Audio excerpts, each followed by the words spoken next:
আবারও চলে এসেছি বাঁকুড়া পুরুলিয়া ঘাটশিলা সিরিজ নিয়ে। আগের দুটো এপিসোডে আমরা বাঁকুড়া মোটামুটিভাবে কভার করেছি। এখন আমরা যাব শুশুনিয়া পাহাড়ের দিকে। শুশুনিয়া পাহাড়ে যাওয়ার পথে চোখে পড়ল একটা পলাশ ফুলের বাগান।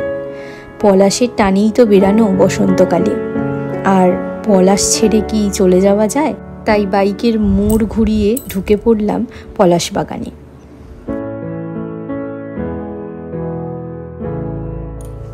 যেহেতু অনেক কিছু দেখার বাকি আছে, তাই আর দেরি না করে বেরিয়ে পড়লাম শুশুনিয়া পাহাড়ের উদ্দেশ্যে। চলে এসেছি শুশুনিয়া পাহাড়ে। শুশুনিয়া পাহাড়ের চূড়ায় উঠতে মোটামুটি 1-1.5 ঘন্টা তো লেগেই যায়। যেহেতু আমাদের হাতে সময় খুব কম ছিল, তাই আমরা বেশি দূর উঠতে পারিনি। শুশুনিয়া পাহাড়ে দেখার জিনিস বলতে উপর থেকে একটু ভিউ দেখা যায়, আছে একটা চন্দ্রবর্মার লেখা শিলালিপি আর একটা ছোট্ট মন্দির।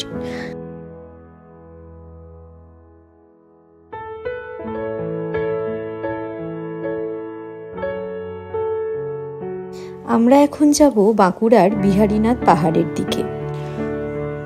ওই যে দেখা যায় বিহারীনাথ পাহাড়। বিহারীনাথ পাহাড়ের পাদদেশেই 200 বছরের পুরানো একটা বিহারীনাথ মন্দির রয়েছে। সেখানেই এখন আমরা ভিজিট করব। চলুন দেখে নিই বিহারীনাথ মন্দির।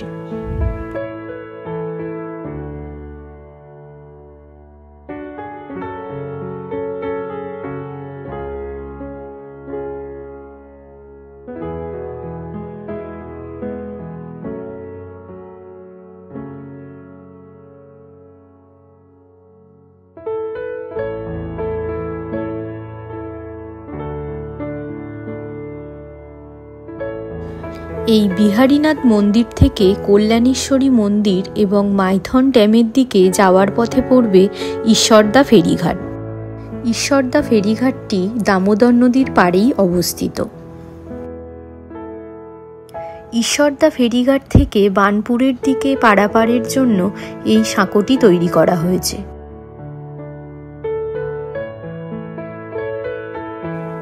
বাইক নিয়ে এই নড়বড়ে সাঁকো পারাপার করতে একটু ভয় লাগছিল ঠিকই, তবে ঘুরতে এসে এই রকম একটু আধটু অ্যাডভেঞ্চার হলে মন্দ হয় না।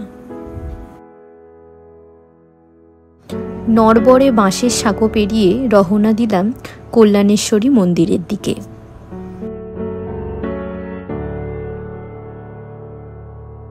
যাওয়ার পথে চোখে পড়ল বার্নপুর স্টিল প্লান্ট।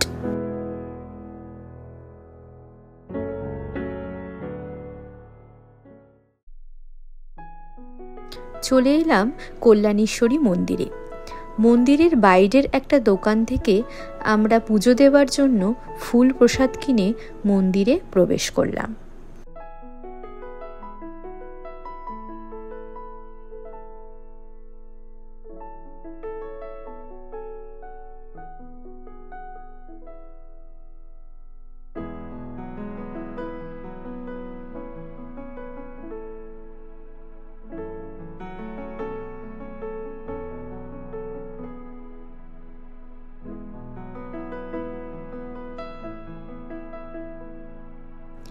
আর এখানে চলছিল পাঁঠা বলি।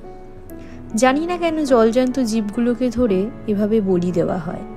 মাঝে মাঝে প্রশ্ন জাগে, আদেও কি মা খুশি হন এই জীবগুলোর মৃত্যুতে? যাই হোক, এইসব বিষয়ে যুক্তিতর্কের শেষ নেই, তাই আর যুক্তিতর্ক না করে চলুন বরং আমরা এগিয়ে যাই আমাদের পরের জায়গার উদ্দেশ্যে। চলে এসেছি মাইথন ড্যামে। মাইথন ড্যামটি পশ্চিমবঙ্গ এবং ঝাড়খণ্ডের সীমান্তে বরাকর নদীর উপর অবস্থিত। এটি মূলত বন্যা নিয়ন্ত্রণের জন্যই নির্মাণ করা হয়েছিল, তবে এখানে জলবিদ্যুৎও উৎপাদন করা হয়।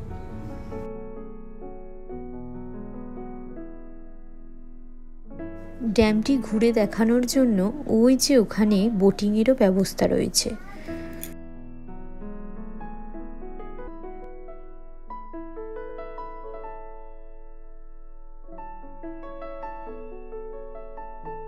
ড্যাম ছেড়ে বেরিয়ে রওনা দিলাম পুরুলিয়ার দিকে।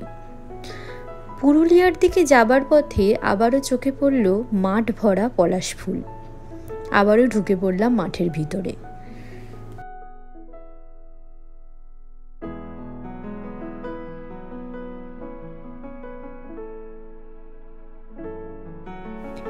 উফ, কি যে ভালো লাগছিল! পায়ের নিচে, মাথার উপরে শুধু পলাশ ফুল আর পলাশ ফুল। নিজে চোখে অনুভব করলাম পলাশে রাঙা পুরুলিয়াকে।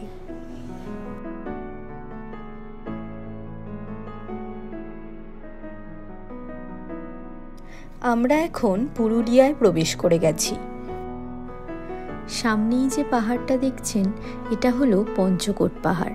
এই পঞ্চকোট পাহাড়ের পাদদেশেই অবস্থিত গড়পঞ্চকোট। এখানে রয়েছে পঞ্চকোট রাজাদের নির্মিত কয়েকটি দুর্গের ধ্বংসাবশেষ।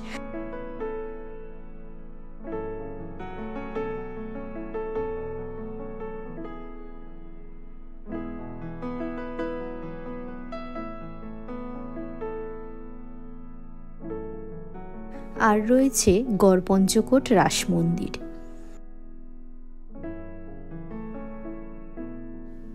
এই রাস মন্দিরের মধ্যে রাধাকৃষ্ণের একটি বিগ্রহ রাখা রয়েছে।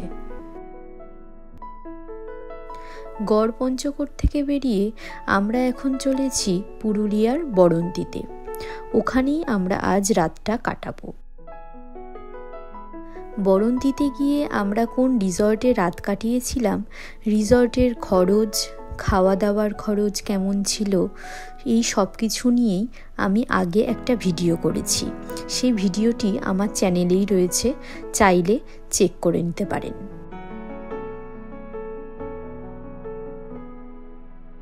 সূর্য ডুবতে যেহেতু তখনও বাকি ছিল, তাই আমরা ফ্রেশ হয়ে প্ল্যান করলাম বড়ন্তি লেক থেকেই সূর্য ডোবাটা দেখব। তাই ঝটপট চলে গেলাম বড়ন্তি লেকের ধারে।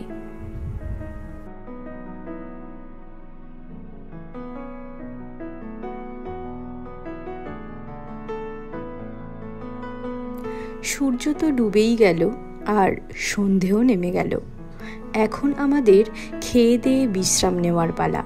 দেখা হচ্ছে পরের এপিসোডে।